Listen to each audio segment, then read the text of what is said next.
Hi எல்லாத்துக்கும் வணக்கம். Welcome to our channel Simply South Foods. இன்னைக்கு நம்ம என்ன பார்க்க போறோம்னா சூப்பரான ஒரு ஆனியன் பக்கோடா. டீ கடையில கிடைக்கிற மாதிரி அதை விட ரொம்ப ரொம்ப டேஸ்டான ஆனியன் பக்கோடா எப்படி செய்யறதுன்னு தான் பார்க்க போறோம். இது ஒரு 5 நிமிஷத்துலயே செஞ்சு முடிச்சிடலாம். ஈஸி, லெஸ் இன்கிரீடியன்ட், ரொம்ப ரொம்ப டேஸ்டா இருக்கும். அதை எப்படி செய்யறதுன்னு வாங்க போய் பார்க்கலாம். அதுக்கு முன்னாடி நம்ம சேனலை சப்ஸ்கிரைப் பண்ணலைன்னா கண்டிப்பா சப்ஸ்கிரைப் பண்ணிக்கோங்க. கூடவே பக்கத்துல இருக்க பெல் ஐக்கானையும் பிரஸ் பண்ணிட்டு ஆல் என்ற ஆப்ஷனையும் கிளிக் பண்ணிக்கோங்க. அப்பதான் நம்ம போடுற வீடியோஸ் டெய்லி உங்களுக்கு நோட்டிபிகேஷன்ஸா வரும். இப்போ வாங்க வீடியோக்குள்ள போலாம். ஃபர்ஸ்ட் பெரிய வெங்காயம் 5 வெங்காயம் எடுத்து இது மாதிரி நீல வாக்குல கட் பண்ணி வச்சிருக்கேன். இது வந்து மீடியம் சைஸ் ஆனியன் தான். உங்களுக்கு எவ்வளவு ஆனியன் வேணுமோ அந்த அளவுக்கு எடுத்துக்கலாம். எடுத்துட்டு இது மாதிரி நீல வாக்குல கட் பண்ணிட்டு அதை வந்து கொஞ்சம் தனித்தனியா வந்து உதிரி உதிரியா ஸ்பிளிட் பண்ணி விட்டுக்கோங்க. அதெல்லாம் ஜாயிண்ட் ஆகி இருக்கும்ல, அதெல்லாம் கொஞ்சம் எடுத்து விட்டுக்கலாம். எல்லாத்தையுமே இது மாதிரி தனித்தனியா உதிரி உதிரியா ஆக்கினதுக்கு அப்புறமா தேவையான அளவுக்கு வந்து உப்பு சேர்த்துக்கலாம். உப்பு சேர்த்ததுக்கு அப்புறமா இதை நல்லா வந்து கலந்து விட்டுக்கிட்டே இருக்கணும். உப்பும் ஆனியனும் சேர்ந்து நிறைய தண்ணி வந்து விடும். அந்த தண்ணியே நமக்கு போதும். எக்ஸ்ட்ரா எதுவும் தண்ணி வந்து ஆட் பண்ணக்கூடாது. அந்த தண்ணி வர்றதுக்காக தான் நல்லா இது மாதிரி பிசைஞ்சு விட்டுக்கிட்டே இருக்கும். எல்லாமே நல்லா கலந்ததுக்கு அப்புறமா 1 டீஸ்பூன் அளவுக்கு மிளகாய் தூள் ஆட் பண்ணியிருக்கேன். உங்களுக்கு காரத்துக்கு தகுந்த மாதிரி ஆட் பண்ணிக்கலாம். நான் காரம் கம்மியாக தான் சேர்த்திருக்கேன். அடுத்து 1/2 டீஸ்பூன் அளவுக்கு ஜீரகத்தூள் சேர்த்துக்கலாம். 1/2 டீஸ்பூன் அளவுக்கு கரம் மசாலா சேர்த்துக்கலாம். அடுத்து 1 பிஞ்ச் அளவுக்கு பேக்கிங் சோடா. இது வந்து ஆப்ஷனல், வேணும்னா சேர்த்துக்கலாம், இல்லைன்னா ஸ்கிப் பண்ணிடலாம். சேர்த்துட்டு எல்லாத்தையும் நல்லா வந்து கலந்து விட்டுக்கலாம். தண்ணி எல்லாம் ஆட் பண்ண வேண்டாம். இதுலேயே நல்லா கலந்து விட்டுக்கிட்டே இருந்தா வெங்காயமும் உப்பும் சேர்ந்து நல்லா தண்ணி விடும். அந்த தண்ணியே போதும். இப்போ எல்லாமே நல்லா கலந்து விட்டாச்சு. 3 டேபிள் ஸ்பூன் அளவுக்கு கடலை மாவு ஆட் பண்ணிக்கலாம்.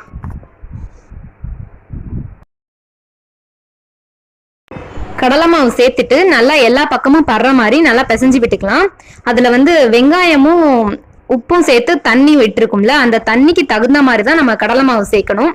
அந்த தண்ணி எல்லாம் உறிஞ்சிற அளவுக்கு மட்டும் கடலை மாவு சேர்த்தா போதும். எனக்கு வந்து 3 டேபிள் ஸ்பூன் வந்து தேவைப்பட்டுச்சு. உங்களுக்கு வந்து எவ்வளவு தண்ணி அதுல விட்டுருக்கோ அதுக்கு தகுந்த மாதிரி கடலை மாவு ஆட் பண்ணிக்கோங்க. ரொம்ப வந்து கடலை மாவு ஆட் பண்ணிட்டா அது வந்து தனித்தனியா கடலை மாவு மட்டும் கலண்டு போன மாதிரி இருக்கும். இப்படி ஆயிடுச்சுன்ட்டு நம்ம தண்ணி மேற்கொண்டு ஆட் பண்ணோம்னா அது வந்து பஜ்ஜி மாதிரி ஆயிடும். பக்கோடா மாதிரி உதிரி உதிரியா கிடைக்காது. அதனால தண்ணி எவ்வளவு விட்டுருக்கோ அதுக்கு தகுந்த மாதிரி கடலை மாவை ஆட் பண்ணி இது மாதிரி பிசைஞ்சு விட்டுக்கலாம். ஆனியனா தெரியுதே அப்படின்றதுக்காக மேற்கொண்டு வந்து கடலை மாவை ஆட் பண்ணக்கூடாது. அப்படி ஆட் பண்ணோம்னா கண்டிப்பா அது பஜ்ஜி மாதிரி ஆயிடும். இப்போ இதை வந்து நல்லா மிக்ஸ் பண்ணியாச்சு. உப்பு காரம்லாம் செக் பண்ணிட்டு வேணும்னா ஆட் பண்ணிக்கலாம். இதை வந்து எண்ணெயில போட்டு இப்போ ஃப்ரை பண்ணி எடுத்துடலாம். இப்போ வந்து எண்ணெய் காஞ்சிக்கிட்டு இருக்கு. அந்த எண்ணெயில இருந்து 1 குழிக்கரண்டி மட்டும் எடுத்து நம்ம இந்த மிக்ஸ் பண்ணி வச்சிருக்கோம்ல பக்கோடா, அதுல வந்து ஊத்திக்கலாம். நல்லா வந்து கிறிஸ்பியா கிடைக்கும் இது மாதிரி சேர்க்கறதுனால. 1 டேபிள் ஸ்பூன் மட்டும் ஊத்திட்டு இதை வந்து நல்லா மிக்ஸ் பண்ணி விட்டுக்கலாம்.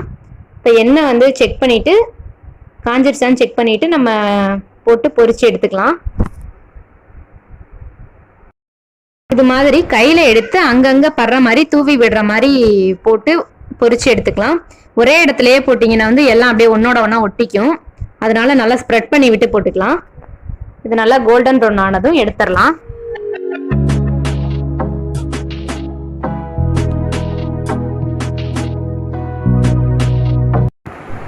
இப்போ வந்து இது ரெடி ஆயிடுச்சு. இதை வந்து எடுத்துடலாம். பார்க்கவே நல்லா கலர்ஃபுல்லா இருக்குல்ல. டேஸ்ட்டும் ரொம்ப ரொம்ப ரொம்ப சூப்பரா இருந்துச்சு. கண்டிப்பா ட்ரை பண்ணுங்க.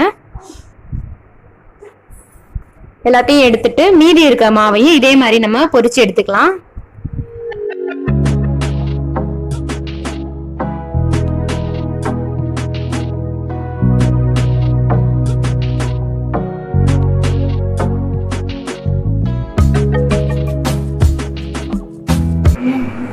அஞ்சே நிமிஷத்துல சூப்பரான ஆனியன் பக்கோடா ரெடி ஆயிடுச்சு.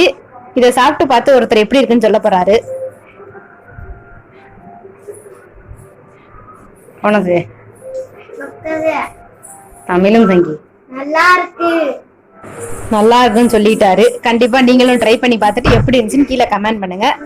இதே மாதிரி நிறைய ரெசிபிஸோட திரும்பவும் சந்திக்கலாம். பாய்.